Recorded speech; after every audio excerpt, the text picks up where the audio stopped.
வணக்கம் மக்களே. ஏபில் அரசு ஆனந்தன். சமீபத்தில் அதிகமாக பேசு பொருளாக இருக்கக்கூடிய யூஎஸ் ட்ரெஷரியோட ஷட் டவுன். அது என்னங்க அது? யூஎஸ் ட்ரெஷரி ஷட் டவுன்னா எப்படி எல்லாத்தையும் இழுத்து மூடிட்டு போயிடுவாங்களான்னா அவங்க நாடு என்ன அதோட முடிஞ்சு போச்சா? ஏன்னா டெட் எக்கனாமின்னு இந்தியாவை பார்த்து சொன்னவரோட நிலைமை இப்போ அப்படி இருக்கு. அது என்ன, அதனால என்னென்ன பாதிப்பு நமக்கு வரும், உலக சந்தையில் என்ன மாதிரியான இம்பேக்ட் இருக்குன்றதை பற்றி சின்னதாக ஒரு ஒரு ஒரு குறிப்பு தான். உங்களுக்கு ஒரு சின்ன புரிதல் வரும் தெரியாதவங்களுக்காக. இது ஃபஸ்ட்டு ட்ரெஷரி ஷடவுன்னா என்னன்னு பார்த்தா, இப்போ நம்ம வீட்டிலே எடுத்துக்கிறோமே, திடீர்னு கொஞ்சம் பண பிரச்சனைகள் வந்துருச்சு. அப்போ கொஞ்சம் சிக்கலாக இருக்கும். அப்போ என்ன செய்வோம்னா, அனாவசியமான செலவுகளை குறைச்சிக்குவோம். அதாவது இப்போ ஒரு ஒரு அனாதை ஆசிரமத்துலேருந்து ஒரு ஒரு உதவி கேட்குறாங்க.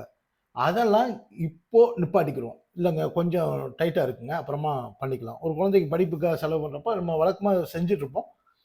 இப்போது அதெல்லாம் தள்ளி போடலாம். அப்புறம் ஒரு ஆடம்பரமான ஒரு விஷயம் பண்ணுறோம்னு வச்சுக்கங்களேன். ஃபார் எக்ஸாம்பிள் காரில் வந்து நம்ம சீட்ஸ் எல்லாம் மாற்றணும், ஒரு பக்கெட் சீட் போடணும் அப்படின்னு நினைக்கிறோம். அதெல்லாம் இப்போ தள்ளி போடுவோம். அப்போது எதெல்லாம் முதல்ல ரொம்ப முக்கியமான விஷயம், அதுக்கு மட்டும் முக்கியத்துவம் கொடுப்போம் இல்லையா? அது மாதிரியான விஷயங்கள் தான் இப்போ பண்ண போகிறாங்க. இப்போ இதில் பார்த்தீங்கன்னா, சம்பளம், கவர்மெண்ட் சர்வெண்ட்டுக்கான சம்பளம், இதை நான் சொன்னேன் இல்லையா? இப்போ ஒரு ஒரு கண்ட்ரியோட அங்கே போய் நான் ஜனநாயகத்தை நிலைநிறுத்த போகிறேன்னு போய் அவங்களுக்கு போய் ஃபண்டிங் கொடுக்கறது, ஒரு நாட்டுக்கு தேவையான ஏதாவது வெப்பன் கொடுத்து சப்ளை பண்ணுறது, இது மாதிரியான செலவுகள், இந்த மாதிரி விஷயங்கள்லாம் அவங்க தவிர்ப்பாங்க. ஏன் சம்பளத்தையே கட் பண்ணுறாங்க, சம்பளத்துக்கே ஃபண்டு கொடுக்க மாட்டாங்கன்னா, சம்பளத்துக்குன்னு தனியாக நிதி இருக்குது. நீங்கள் மேனேஜ் பண்ணி அதில் தான் உங்களோட சம்பளத்தை கொடுத்துக்கணுமே தவிர, ஏற்கனவே இருக்கக்கூடிய ட்ரெஷரியில் இருக்கக்கூடிய ஃபண்ட் எடுத்து நீங்கள் கொடுத்தீங்கன்னா, அதை வச்சு அது அது வந்து வேற ஒரு பர்பஸ்க்காக இருக்குது. என்ன மாதிரி purpose? Military, police, health care, அப்புறம் மற்ற டிஃபென்சிவ் விஷயங்கள் இருக்கு இல்லையா? இதுக்காக தான் அது எமர்ஜென்சிக்காக வச்சுருக்கக்கூடிய பணம். அதை எடுத்து நீங்கள் சம்பளம் கொடுக்குறேன், கடனை கட்டுறேன் அப்படின்றதெல்லாம் வந்து வேலைக்காகாது. ஏன்னா கடனை கட்டுறேன்னு நீங்கள் வந்தீங்கன்னா,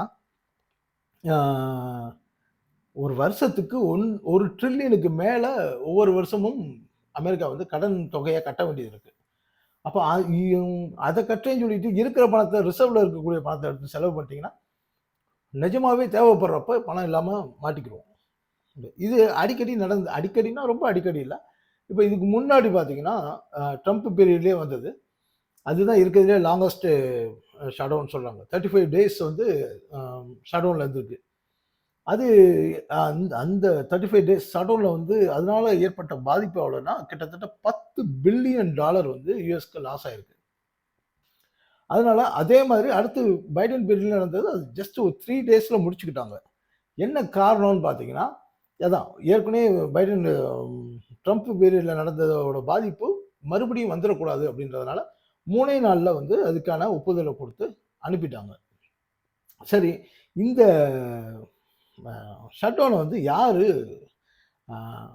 ரெகக்னைஸ் பண்ணுறா, இல்லை ஷட்டவுனை யார் முன்மொழிகிறாங்க அப்படின்னு பார்த்தா, இப்போ நம்ம ஊரில் பெரும்பாலான ஜனநாயக நாட்டில் என்ன நடக்கும்னா, இப்போ நம்மளே பாருங்க, ஒரு பில்லு பாஸ் பண்ணுறோம், மணி பில்லாம் பாஸ் பண்ணுறோம் அப்படின்னா, நம்ம பிரசிடெண்ட்டை போய் ஒப்புதல் வாங்கி திரும்பி வரணும்.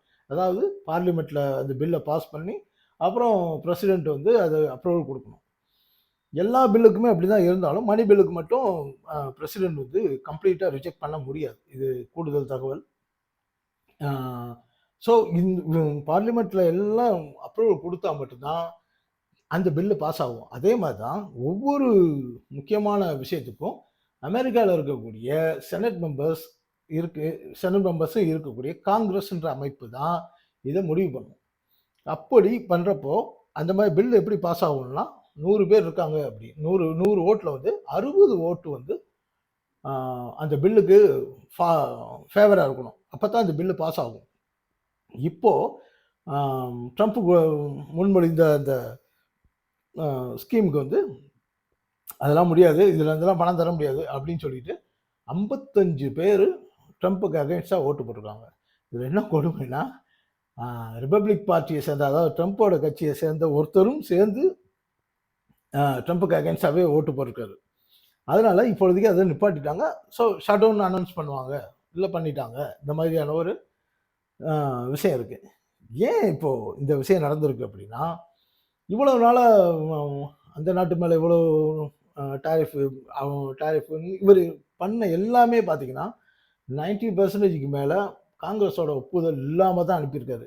அதுக்கு அவங்களுக்கு வச்சிருக்க ஒரு விஷயம் என்னன்னா, ஒரு எமர்ஜென்சினா காங்கிரஸ்ட்ட ஓட்டு வாங்கி அதை இம்ப்ளிமெண்ட் பண்ணணும்னு அவசரம் இல்ல, இல்ல அவசியம் இல்ல. இமிடியேட்டா சாங்ஷன் பண்ணணுன்றதுக்காக எக்ஸிக்யூட்டிவ், அதாவது பிரசிடென்ட்டோட எக்ஸிக்யூட்டிவ் ஆர்டர்னு ஒண்ணு ஒரு ஒரு வாய்ப்பு இருக்கு. இது நம்மால என்ன பண்ணிட்டாரு, எல்லாத்துக்குமே எக்ஸிக்யூட்டிவ் ஆர்டர் போட்டார். எல்லாத்தையும் எக்ஸிக்யூட்டிவ். இது எல்லா கட்சிக்காரங்களுக்குமே உள்ள கோவம் தான். குறிப்பா டெமோக்ராட்டிக் பார்ட்டி வந்து எப்படான்னு காத்துட்டு இருந்தாங்க. இப்போ அவங்க கையில ஒரு துருப்பு சீட்டு கிடைச்சிச்சு. இப்போ வச்சு ஆப்பு வச்சுட்டாங்க. இதான் இப்பொழுதைக்கு இருக்கக்கூடிய விஷயம். சரி வாப்பா முடிஞ்சதை பார்த்துக்குவோம் அப்படின்னு ட்ரம்ப்பும் எதிரி தான் நிற்கிறாரு. இந்த கேப்ல கிட்டத்தட்ட 30-35,000 பேர் வந்து ஜாபை ரிசைன் பண்ணியிருக்காங்க. ஏன்னா இனிமேல் அமெரிக்கா இந்த கவர்மெண்ட் வந்து சம்பளம் கொடுக்காது அப்படின்னு நினைச்சிட்டு அப்படின்ற முடிவு வர்ற மாதிரி இருக்கிறதுனால இது எதுக்கு, அதாவது இதுக்கு என்ன சொல்லுவாங்கன்னா வேலை, அதாவது சம்பளம் இல்லாத லீவ் கொடுத்து அனுப்பி விட்டுருவாங்க இந்த மாதிரியான சூழல்ல. நான் இதுக்கு ஏன் சம்பளம் இல்லாமல் உன்கிட்ட இருக்கணும் அப்படின்னு சொல்லிட்டு நிறைய பேர் ரிசைன் பண்ணியிருக்காங்க. இதுதான் இப்போ சிக்கல்ல உண்டாக்கியிருக்கு. ஏன்னா இன்னைக்கு பார்த்தீங்கன்னா இன்னைக்கு அதாவது ஒவ்வொரு மாதமும் முதல் வெள்ளிக்கிழமை நான் ஃபார்ம் பேரோல் அப்படின்னு ஒரு டேட்டா அனௌன்ஸ் பண்ணுவாங்க. அந்த டேட்டா வந்து ஒவ்வொரு மாதத்துக்கும் மிக மிக முக்கியமான ஒரு விஷயம். அன்எம்ப்ளாய்மெண்ட் எவ்வளோ நடந்திருக்கு, எவ்வளோ இருக்கு, எவ்வளோ சம்பளம் கொடுத்துருக்காங்க அப்படின்றத பொறுத்து அமெரிக்காவோட செலவு, அதாவது அந்த என்ன சொல்கிறது, பொருளாதார சுழற்சி இருக்கு இல்லையா, அதை வாங்கும் திறன் அங்கே நிறைய இருந்தால் தான் அங்கே ஸ்பெண்டிங் எக்கனாமி வந்து நல்லா இருக்கும். அப்போது அடுத்து க்ரோத் இருக்குன்றதுனால அதுக்கேற்ற மாதிரி தான் கமாடிட்டிஸாக இருக்கட்டும், மார்க்கெட்டாக இருக்கட்டும், எல்லாமே ரியாக்ட் பண்ணும். அப்படி இருக்கிறப்போ 35,000 பேர் ரிசைன் பண்ணியிருக்கானா, அப்போ அடுத்து அவன் கையில் செலவுக்கு காசு இருக்காது, ரொட்டீனாக செலவும் பண்ண முடியாது. அப்போது அவன் பெருசாக செலவு பண்ணாட்டி அங்கே இருக்கக்கூடிய ப்ரொடக்ஷனும் பாதிக்கப்படும். இது ஒரு முக்கியமான விஷயம். இப்போ இதுக்கு என்னென்ன மாதிரியான விளைவுகள் வரும் அப்படின்னு பார்த்தீங்கன்னா, இப்போ இருக்கிற அதாவது ட்ரெஷரியில் இருக்கக்கூடிய பணத்தை வச்சு கடனை அடைக்க முடியாது. அப்போது கடனை அடைக்கலை அப்படின்னா ஏற்கனவே கொடுத்த பாண்டு இருக்கு இல்லையா, என்னது டெட் பாண்ட்ஸ் எல்லாம் இருக்கு இல்லையா, அது மற்ற பில்லு இதெல்லாம் வந்து ஏற்கனவே வாங்கி வச்சிருக்கவன் விற்க பார்ப்பான். இது எதுக்குடா இவன் வந்து சரியில்லையே, இது வந்து ஒரு ஒரு நம்பிக்கை குறைஞ்சி போய் சரியில்லை அப்படின்ட்டு எல்லாரும் செல் ஆஃப் பண்ணி பணத்தை வித்ட்ரா பண்ண ட்ரை பண்ணுவாங்க. ஸோ ஏன்னா ஒரு அன்சர்டனிட்டி இருக்கிறப்போ இந்த மாதிரியான குழப்பங்கள் வரும். ரெண்டாவது, இந்த மாதிரி பணம் கடனை அடைக்கிறதுக்கு லேட் ஆகுது அப்படின்னா இந்த யூஎஸ்க்கு வந்து அனுப்பக்கூடிய சப்ளைஸ் இருக்குல்ல, அதை குறைக்க ஆரம்பிச்சிருவாங்க. அதாவது கம்ப்ளீட்டாக நிப்பாட்ட மாட்டாங்க. ஒரு காசியஸான ஸ்டெப் இருக்கும். ஒரு 10 பொருள் அனுப்பலாம், ஃப்ரீயாக அனுப்பலாம், ஜாலியாக அனுப்பலாம் அப்படின்னு நினைக்கிற இடத்துல 7 பொருள் அனுப்புப்பா, எதுக்கும் செக்யூராக இருக்கட்டும் அப்படின்ற மாதிரி இருக்கும். இதுக்கு பேர் ரெசஷன், அதாவது பொருளாதார மந்தநிலை.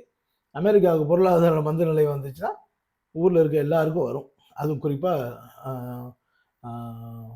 யூரோப்புக்கும் ஆசியன் கண்ட்ரிக்கும் நிச்சயமாக பெரிய சிக்கல் வரும்.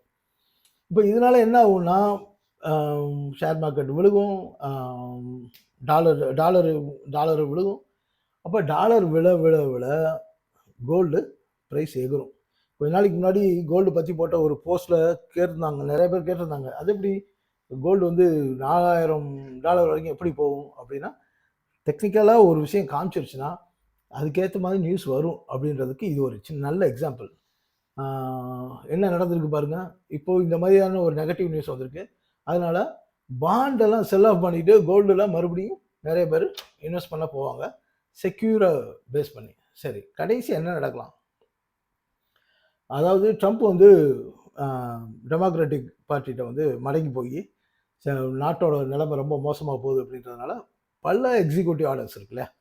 ஃபார் எக்ஸாம்பிள், அந்த நாட்டு மேலே 50% போடுறேன், 20% போடுறேன் அப்படின்லாம் போட்டார் இல்லையா, அந்த மாதிரி நிறைய விஷயங்களை வந்து அவர் வித்ட்ரா பண்ணுறதுக்கான சான்ஸ் இருக்குது. வித்ட்ரா பண்ணி அவர் மடங்கி போய் கண்ட்ரியோட எக்கனாமிக்காக அவர் மடங்கி போகலாம்.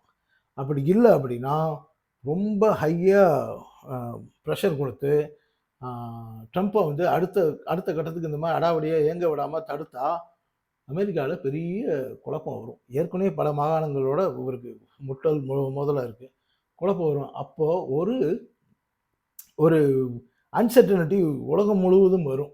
அது நாளைக்கே வருமா, அடுத்த வாரம் வருமானலாம் இல்லை. ஒரு 2-3 மாதத்தில் வந்து இந்த மாதிரி சம்பவங்கள் நடக்கிறதுக்கு பெரிய வாய்ப்பு இருக்குது. அதனால் நாம் இதில் கவனமாக இருக்கணும். ஆனால் இந்த மாதிரி பிரச்சனைலாம் ட்ரம்ப்புக்காக ட்ரம்ப்போட இருக்கக்கூடிய போட்டினால இல்லாட்டினாலும் அங்கே இருக்கக்கூடிய செனட்ஸ் எல்லாம் எல்லாரும் அவன் நாட்டோட எக்கனாமியை வந்து ஸ்ட்ராங்காக இருக்கணும், இல்லை பெருசாக மாட்டிக்க கூடாதுன்றதுனால இந்த பிரச்சனையை எப்படியாவது கூல் ஆஃப் பண்ணி ஏதாவது ஒரு வகையில் ஒரு முடிவுக்கு வந்துடுவாங்க. அதனால் நாம் ஒன்றும் பெருசாக பயப்பட தேவையில்லை. இது சம்மந்தமாக வேறு ஏதாவது டவுட் இருந்துச்சுன்னா தாராளமாக கேளுங்க மக்களே. நன்றி, வணக்கம்.